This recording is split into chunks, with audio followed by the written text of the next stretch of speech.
ছাব্বিশের বিধানসভা নির্বাচনের পরিস্থিতি নিয়ে বীরভূমের রাজনৈতিক চাপানোতর তুঙ্গে।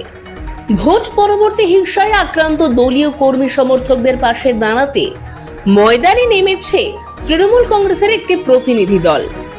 অন্যদিকে এই পুরো বিষয়টিকে নাটক বলে কটাক্ষ করছে বিজেপি। ওরা যা করছে করতে দেন, বাংলার মানুষ রায় দিয়েছে, আগামী দিনে আবার তাই দেবে। এখন নাটকবাজি করতে এরা ব্যস্ত, এছাড়া কিচ্ছু না। নির্বাচন মিটতেই বীরভূমের বিভিন্ন এলাকায় আক্রান্ত তৃণমূল কর্মীদের বাড়ি বাড়ি গিয়ে পরিস্থিতি খতিয়ে দেখছে দলের 6 সদস্যের একটি ফ্যাক্ট ফাইন্ডিং টিম। বীরভূমের বিভিন্ন এলাকায় আজ বুধবার ওই প্রতিনিধি দল পৌঁছয়। তারপর দুপুরে তারা সরাসরি দেখা করেন বীরভূম জেলা পুলিশ সুপারের সঙ্গে। তৃণমূল সাংসদ প্রতিমা মণ্ডল দাবি করেছেন, পুলিশ সুপারের সঙ্গে দেখা করে তারা আক্রান্ত কর্মী সমর্থকদের একটি সুনির্দিষ্ট তালিকা তুলে দিয়েছেন। 2026 সালে বিধানসভা নির্বাচনের পরে 4 তারিখে যে রেজাল্ট বেরোয়, তারপরে যেভাবে আমাদের জেলায় জেলায়, ব্লকে ব্লকে, অঞ্চলে অঞ্চলে, বুথে বুথে তৃণমূল কংগ্রেসের কর্মীদের উপরে যে আক্রমণ হয়, আমাদের নেত্রী মমতা বন্দ্যোপাধ্যায়, অভিষেক বন্দ্যোপাধ্যায়ের নির্দেশে আমরা সেই আক্রান্ত কর্মীদের পাশে এসে দাঁড়িয়েছি। যে দল আগেও ছিল আমাদের কর্মীর সাথে, বর্তমানে আছে, আগামী দিনেও থাকবে। আমাদের পার্টি অফিসগুলো দখল হয়ে যাচ্ছে, সেগুলোর একটা লিস্ট দেওয়া হয়েছে এসপির কাছে। আমাদের ওখানে নানুরের ওখানে গিয়ে আমাদের একটি কর্মী আবির, তাকে মেরে ফেলা হয়েছে 5 তারিখে। এখনো যে মূল আসামি তাকে এখনো ধরা হয়নি, তাকে যাতে শীঘ্র ধরে নিয়ে যথোপযুক্ত শাস্তির ব্যবস্থা করে তার চেষ্টা করা হয়েছে, আমরা বলেছি। এবং বিভিন্ন মানুষ, আমাদের তৃণমূল কংগ্রেসের কর্মীরা আজ ঘর ছাড়া, বাড়ি ছাড়া, তাদের ফিরিয়ে আনতে হবে সে কথাও বলা হয়েছে। যারা দোকান বন্ধ করেছে, ব্যবসা বন্ধ হয়েছে, তাদের দোকানগুলো খুলে দিতে হবে সেটা বলা হয়েছে।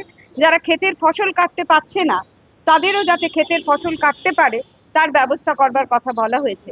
আমরা সেটা মনে করিয়ে দিতে চাই যে মুখ্যমন্ত্রী, যিনি এখন বর্তমানে আছেন, বিধানসভায় বলেছেন কর্মীদেরকে তাদের বাড়ি ফিরিয়ে দেওয়ার কাজ তারই বিধায়ক করবেন, অর্থাৎ ভারতীয় জনতা পার্টির বিধায়ক করবেন, এবং লোকাল সংশ্লিষ্ট থানার আইসি বা ওসিকে নিয়ে। যিনি সেটা মুখে বলেছেন, বিধানসভায় অ্যানাউন্সমেন্ট করেছেন, সেটা বাস্তবে রূপায়িত হচ্ছে না। বাস্তবে রূপায়িত হলে আজ যেখানে যাচ্ছি এত ভয়ের পরিবেশ যে আমাদের দলীয় কর্মীরা থানায় এসে পর্যন্ত কোনো রকমের কোনো কমপ্লেন তারা দায়ের করতে পারছে না, অভিযোগ দায়ের করতে পারছে না। কেন অভিযোগ দায়ের করতে পারছে না? যদি তারা অভিযোগ দায়ের করে, কোনো থানায় যায়, তাহলে রাতের অন্ধকারে মদ খেয়ে যারা দুষ্কৃতীরা আছে ভারতীয় জনতা পার্টির, তারা সেই উত্তরীয় পরে তিলক কেটে রাতের অন্ধকারে আক্রমণ করছে। আমরা বলছি রাতের অন্ধকারে নয়, আপনার যদি আক্রমণ করার থাকে, কিছু বলার কথা থাকে, দিনের আলোতে আসুন। তৃণমূল কংগ্রেসের কর্মীরা বুঝে নেবে।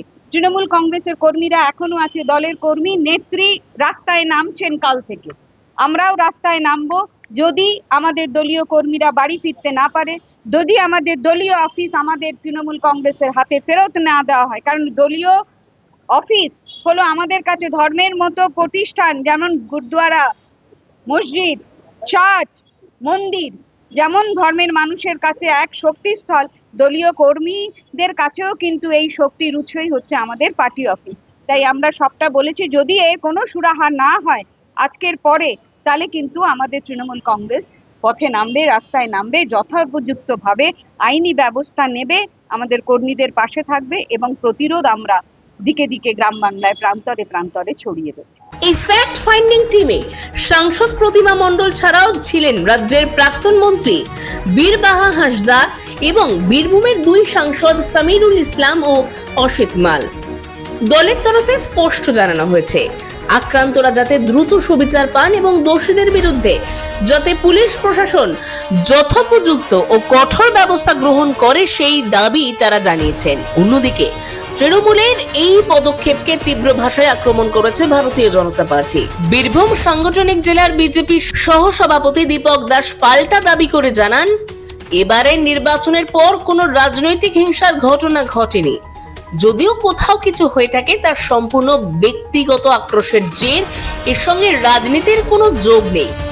তৃণমূলের এই ফ্যাক্ট ফাইন্ডিং টিমকে খোঁচা দিয়ে তিনি বলেন, এবার কোনো মহিলারা ধর্ষিত হননি। ওনারা 2021 সালের ভোট পরবর্তী হিংসার ভয়াবহ ঘটনা ভুলে গিয়ে এখন এসব নাটক করতে শুরু করেছেন।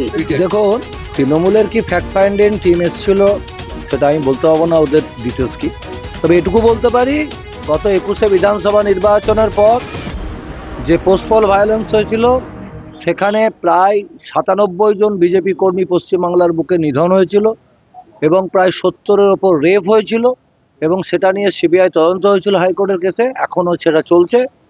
বীরভূমেই শতাধিক কেস রেজিস্টার্ড হয়নি, যে কেসগুলো পুনরায় বা হতে চলেছে, সেই তুলনায় 26-এ কোনো ভায়োলেন্স হয়নি। ব্যক্তিগত স্তরে কেউ কাউরির টাকা মেরেছে, কেউ কাউরির জায়গা দখল করেছে, সেইটা তার ঘরোয়া ঝগড়ায় ছোটোখাটো ব্যাপার ঘটে থাকতে পারে, সেটা হাতাহাতি পর্যায়ে আছে। কোনো রকম একটাও রক্তপাত হয়নি, কোথাও কোনো মানুষ রেপ হয়নি, কোনো পার্টি অফিস কেউ দখল করেনি। যেটুকু একটু আধটু হয়েছিল আমাদের খবর দেওয়া মতো আমরা খুলে দিয়েছি।